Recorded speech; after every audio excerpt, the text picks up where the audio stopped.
જય કિસાન।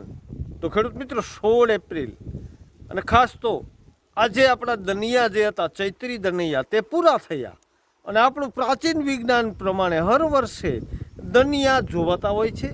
એક નક્ષત્ર એક દનિયું જો બરાબર વરસાદનો વર્તારો આપતું હોય છે તે મુજબ આપણે 6 તારીખથી સંપૂર્ણ માહિતી તમારા લગી પહોંચાડી છે કાયમની। અને આજે સાથે જણાવીએ તો કેવું રહ્યું વાતાવરણ, આકાશ અને સૂર્યદેવ અને પવનદેવ શું આપ્યા સંકેત। પેલું દનિયું WD ને હિસાબે વાદળો જોવા મળ્યા, બાકી સૂર્યદેવ 42 ડિગ્રી તપતા હતા, કારણ કે આપણે ચૈત્ર મહિનો આખો જોતા હોય તો અગાઉ પણ 42 ડિગ્રી તાપમાન પૂગી ગયું હતું। ખાસ તો સૂર્યતાપ જ જોવાનો હોય છે, તેમજ પવનની દિશા તે પણ આપણે જોઈ છે। તો દનિયા સારા ગયા। છેલ્લા 2 દનિયામાં ઝાકળ જોવા મળી, એ આજે પણ છેલ્લા દનિયામાં પણ થોડીક એની અસર, અને અત્યારે તમે જુઓ આકાશમાં જે કસરૂપી વાદળોના લીસોટા દેખાય છે તે જોવા મળ્યા।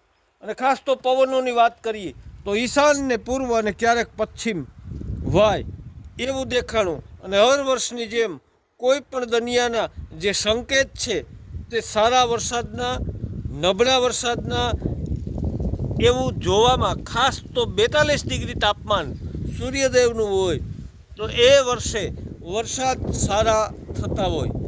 વાદળો, ઝાકરો અને આ અત્યારે જે છે તે કસ તે થોડાક નબળા સંકેત પણ દર્શાવે છે।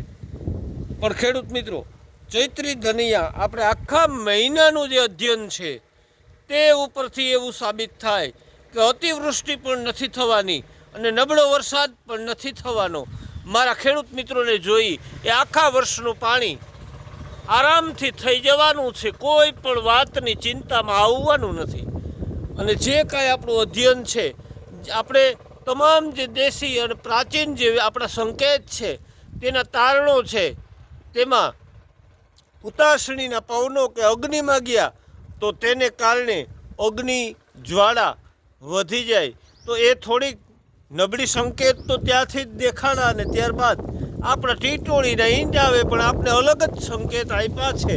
અને હજી અખાત્રીજના પવનો અને તે દિવસે 12 વાગે જે સળીઓ ખોડી અને આપણે જોઈએ છે, આ તમામ પરીક્ષણો મારા ખેડૂત મિત્રો લગી સચોટ માહિતી પુગાડવા અમારી ઘણી બધી મહેનત છે, તો સાથ સહકાર આપવા વિનંતી। અને આવતું વર્ષ મધ્યમ રહેશે ખેડૂત મિત્રો, ચિંતા ન કરતા ખેતી પાકો સારા થાય। જય હિન્દ, જય કિસાન।